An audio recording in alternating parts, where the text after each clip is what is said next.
La noche apenas comenzaba a ceder terreno, cuando en un punto estratégico del occidente del país se activó una secuencia de eventos que cambiaría por completo el panorama de la seguridad nacional. No hubo filtraciones previas ni rumores anticipados. Lo que ocurrió en las siguientes horas fue el resultado de meses de trabajo silencioso, de cruces de información que parecían no llevar a ningún lado y de una paciencia institucional que pocas veces se reconoce públicamente. Todo comenzó con una detención que, en apariencia, era solo una pieza más del tablero. Pero esa pieza resultó ser la llave que abrió una puerta que muchos creían sellada para siempre. Omar García Harfuch, al frente de la Secretaría de Seguridad y Protección Ciudadana, había mantenido un perfil operativo discreto pero constante. A diferencia de otros momentos donde los golpes mediáticos definían la narrativa, su estrategia apostaba por la acumulación de inteligencia, por tejer redes de información que eventualmente permitieran acciones de alto impacto.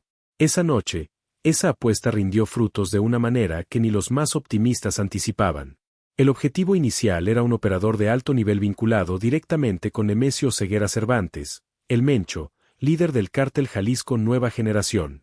No se trataba de un halcón ni de un mando intermedio fácilmente reemplazable. Este personaje manejaba rutas logísticas, coordinaba movimientos entre estados y, lo más importante, tenía acceso a información que cruzaba las líneas entre organizaciones criminales. En un entorno donde las alianzas son frágiles y las traiciones frecuentes, alguien con ese nivel de conocimiento representa un activo invaluable. La detención ocurrió sin disparos, sin persecuciones cinematográficas ni enfrentamientos prolongados. Fue quirúrgica. Elementos de élite interceptaron al objetivo en un punto previamente identificado, aprovechando una ventana de vulnerabilidad que había sido monitoreada durante semanas. El operador viajaba con escolta reducida, confiado quizás en la rutina que durante años lo había protegido. Esa confianza fue su error.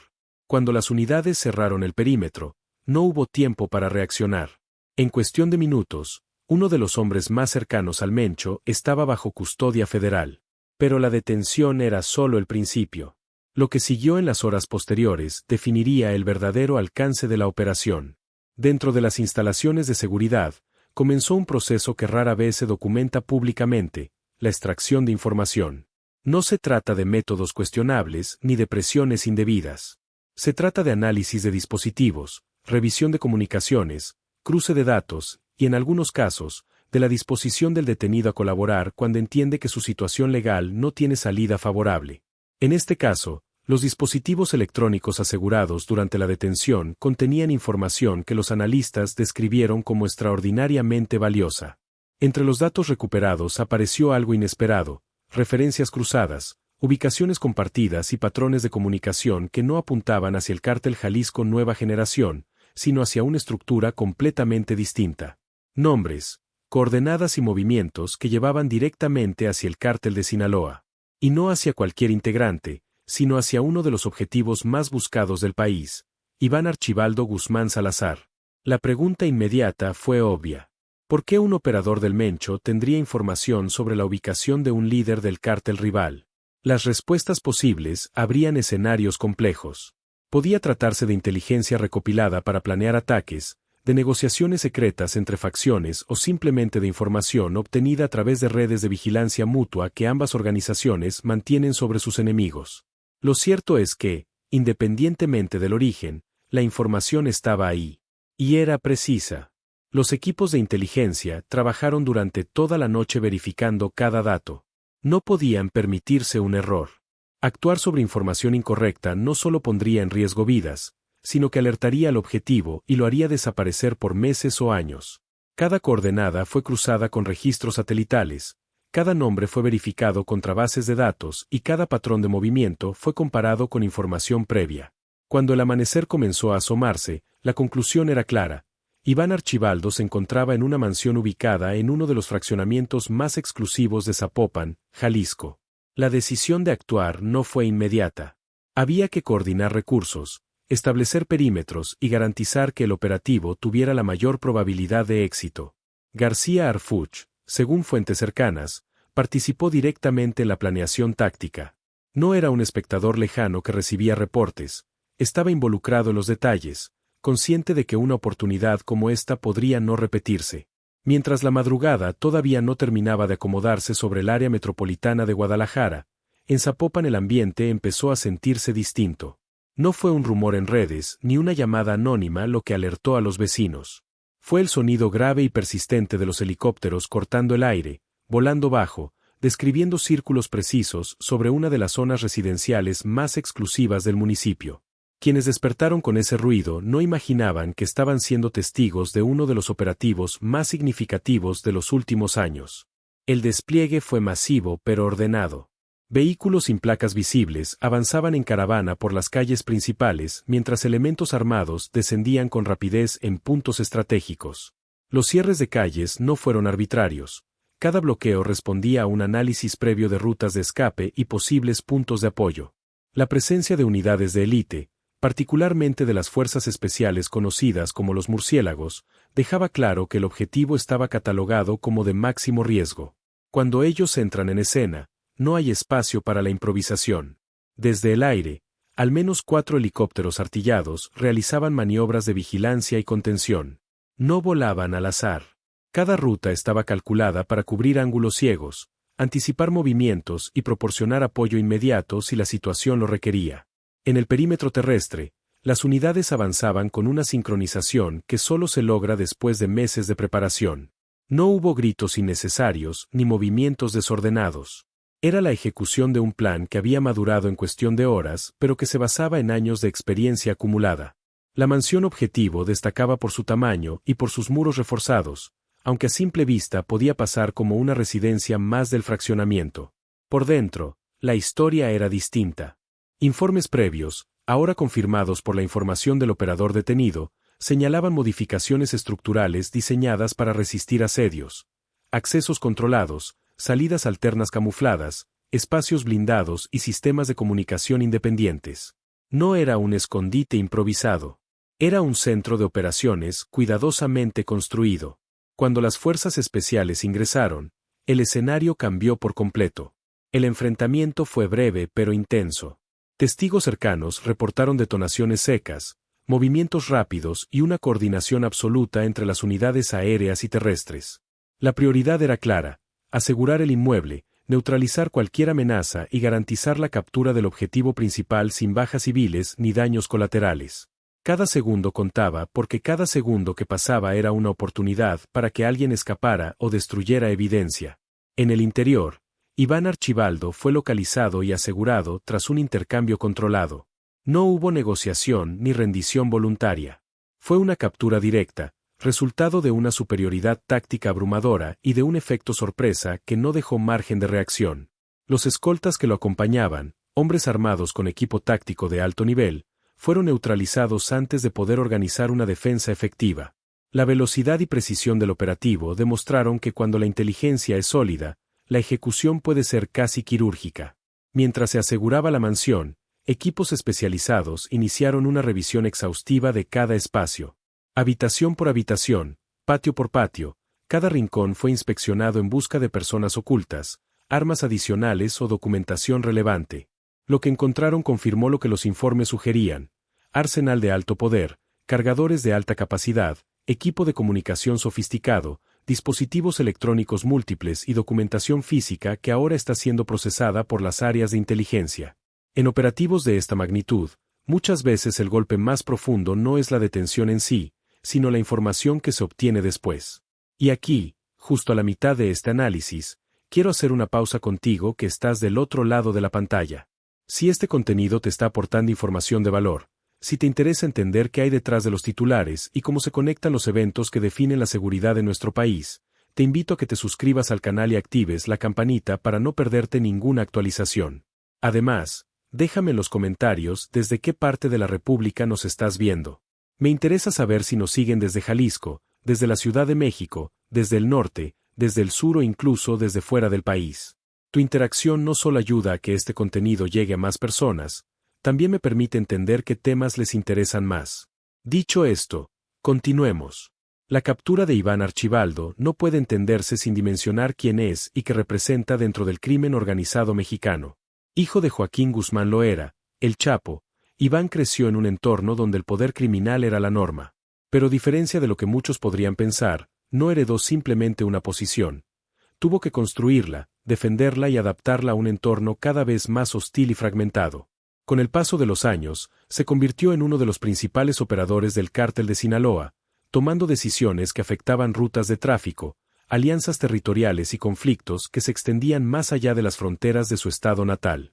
Su nombre estaba asociado a disputas sangrientas, a reacomodos internos tras la extradición de su padre y a una violencia que dejó marcas profundas en comunidades enteras. Que haya sido capturado en Zapopan, territorio tradicionalmente disputado con el CJNG, envía un mensaje que trasciende lo operativo. Demuestra que las líneas de protección que durante años parecían infranqueables pueden ser vulneradas cuando hay información precisa, coordinación efectiva y voluntad de actuar. El hecho de que la información que llevó a su captura proviniera de un operador del cártel rival añade una capa de complejidad que los analistas apenas comienzan a desentrañar. ¿Era información de inteligencia recopilada para un ataque? ¿Había negociaciones entre ambas organizaciones que involucraban compartir ubicaciones? ¿O simplemente refleja el nivel de vigilancia mutua que mantienen estas estructuras? Las respuestas a estas preguntas podrían revelar dinámicas internas del crimen organizado que rara vez salen a la luz pública. En las horas posteriores al operativo, la ciudad vivió una calma tensa. Calles vigiladas, presencia federal reforzada y un ambiente de expectativa que se sentía en cada esquina. Para muchos habitantes de Zapopan, el operativo pasó casi desapercibido hasta que comenzaron a circular las primeras versiones en redes sociales. Videos grabados a distancia mostrando helicópteros, audios fragmentados de supuestas comunicaciones policiales y mensajes contradictorios que generaban más confusión que claridad.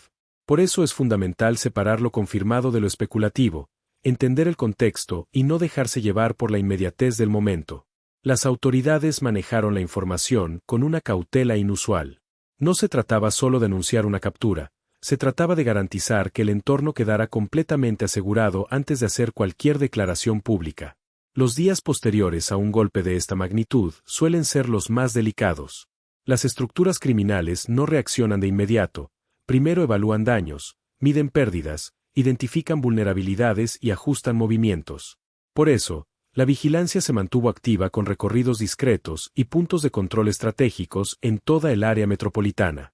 Para García Harfuch, este doble golpe representa una validación de la estrategia que ha impulsado desde que asumió la Secretaría Federal. La detención del operador del Mencho y la posterior captura de Iván Archibaldo no fueron eventos aislados ni coincidencias afortunadas.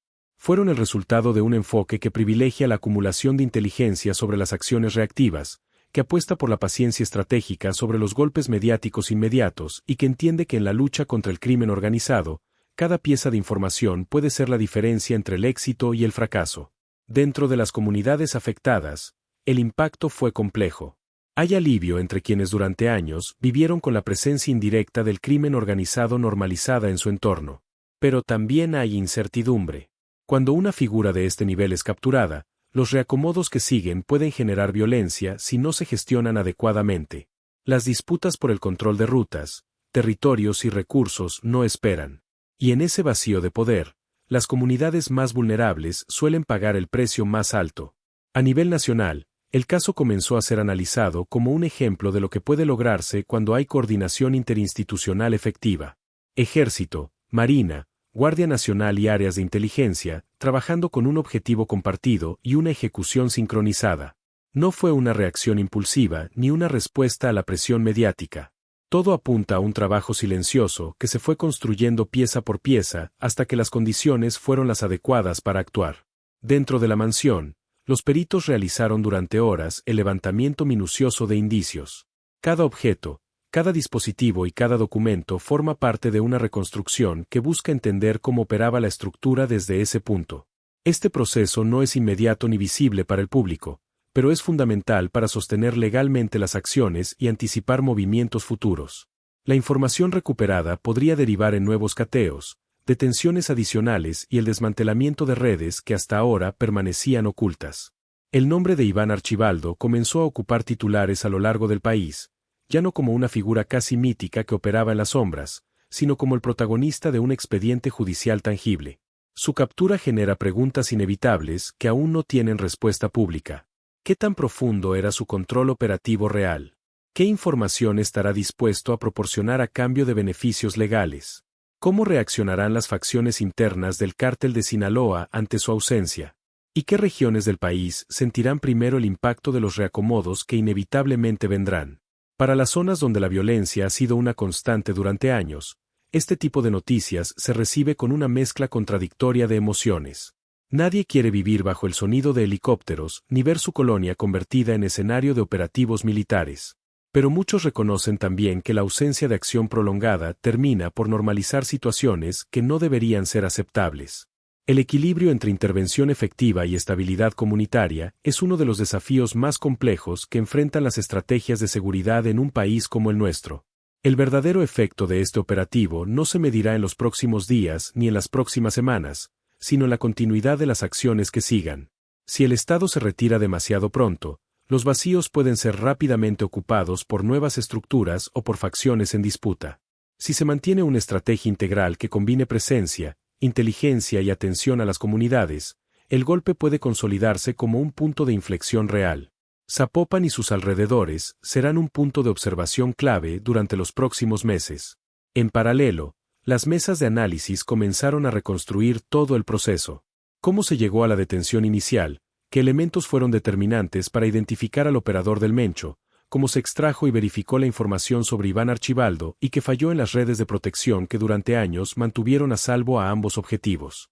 En un entorno donde el silencio suele imponerse y la información se protege celosamente, lograr este nivel de precisión implica una combinación de inteligencia técnica sofisticada y trabajo humano de infiltración que rara vez se reconoce públicamente.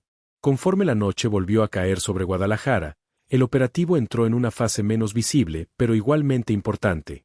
Ya no estaban los helicópteros sobrevolando de forma constante, pero el trabajo continuaba en el terreno silencioso de las decisiones estratégicas. La vigilancia se mantuvo en puntos clave, los movimientos fueron monitoreados y las posibles reacciones anticipadas. Para quienes trabajan en seguridad, el momento más peligroso no es durante el operativo, sino en las horas y días que le siguen. El trabajo real apenas comenzaba mientras el nombre de Iván Archibaldo recorría noticieros y conversaciones privadas en todo el país. Dentro de las áreas de inteligencia se activó un proceso que define el verdadero alcance de una operación de esta magnitud. No se trata únicamente de custodiar a un detenido de alto perfil, se trata de anticipar todo lo que su captura puede desencadenar. Cada llamada interceptada, cada movimiento financiero inusual, cada silencio prolongado de figuras que normalmente mantienen comunicación constante, todo comenzó a analizarse con una atención que no admite distracciones. En Zapopan, la presencia federal se mantuvo de manera estratégica durante los días siguientes. No hubo despliegues ostentosos diseñados para las cámaras, pero sí una vigilancia constante en los puntos que históricamente han funcionado como corredores de movilidad para el crimen organizado. Caminos secundarios, accesos discretos a fraccionamientos cerrados y rutas que conectan con otras entidades fueron monitoreados con atención. El objetivo ya no era capturar, era observar. Ver quién se movía, quién guardaba silencio sospechoso, quién intentaba reorganizar piezas sin llamar la atención. Para muchos analistas especializados, la captura de Iván Archibaldo representa algo que va más allá de la caída de un operador individual. Simboliza un golpe directo a una generación que creció dentro del crimen organizado, que heredó estructuras, contactos y métodos, pero que también tuvo que adaptarse a un entorno mucho más fragmentado, vigilado y tecnológicamente penetrable que el de sus predecesores. A diferencia de décadas anteriores, hoy las redes de protección son más frágiles y la tecnología juega un papel que puede inclinar la balanza en cualquier dirección. Lo que antes se resolvía exclusivamente con lealtades personales y corrupción institucional, ahora deja rastros digitales que resultan imposibles de borrar completamente. Dentro de los círculos cercanos al cártel de Sinaloa, el impacto fue inmediato aunque manejado con discreción extrema. Fuentes señalan ajustes de rutas logísticas, cancelación de reuniones programadas, cambios abruptos de ubicación y un repliegue generalizado que, para quien sabe interpretar estas señales, revela una incertidumbre profunda. Cuando una figura del nivel de Iván Archibaldo es capturada, no solo se pierde a un líder operativo, se pierde una referencia de mando. Y en organizaciones donde la jerarquía vertical define la estabilidad, esa ausencia puede generar tensiones internas que escalan rápidamente si no se controlan con mano firme. El proceso legal comenzó a avanzar con la velocidad que permiten casos de esta complejidad. La documentación asegurada en la mansión fue clasificada, catalogada y está siendo analizada por equipos especializados. Los dispositivos electrónicos, que en la era digital suelen contener información más valiosa que cualquier documento físico, están siendo procesados para extraer datos que podrían tardar semanas o meses en revelar su verdadero valor. Contactos, transacciones, comunicaciones, ubicaciones visitadas. Cada fragmento de información puede convertirse en el punto de partida para nuevas líneas de investigación. Para la población de Zapopan y del área metropolitana, el ambiente siguió siendo extraño durante días. No todos los días se despierta una ciudad con la noticia de que uno de los criminales más buscados del país fue capturado a pocas cuadras de zonas residenciales donde familias ordinarias hacen su vida cotidiana. Las conversaciones entre vecinos, los mensajes reenviados en grupos de WhatsApp y las versiones encontradas que circulaban en redes reflejaban una mezcla de sorpresa, incredulidad y reflexión. Durante años, muchos asumieron que estas figuras operaban en regiones remotas e inaccesibles. Lo ocurrido en Zapopan rompe esa percepción cómoda y obliga a mirar de frente una realidad incómoda que siempre estuvo más cerca de lo que queríamos admitir. En términos de estrategia de seguridad nacional, el caso comenzó a leerse como una señal de que los enfoques están evolucionando. Menos improvisación reactiva y más inteligencia acumulada. Menos ruido mediático inmediato y mayor precisión quirúrgica. El enfoque de intervenciones selectivas que buscan generar impactos estructurales profundos, aunque menos visible para el público general, suele ser más efectivo cuando se sostiene en el tiempo que los operativos espectaculares que generan titulares pero dejan intactas las redes que realmente importan. Sin embargo, ningún golpe de esta magnitud está exento de riesgos colaterales. Los vacíos de poder que genera la captura de un líder de alto nivel atraen inevitablemente disputas por el control. Y esas disputas pueden traducirse en violencia si no se gestionan con estrategia y presencia institucional sostenida. Por eso, los días y semanas posteriores son fundamentales.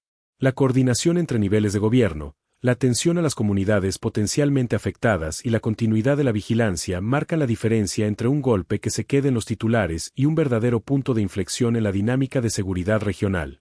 El nombre de Iván Archibaldo dejó definitivamente de ser un rumor persistente para convertirse en un expediente tangible que ahora transita por el sistema de justicia.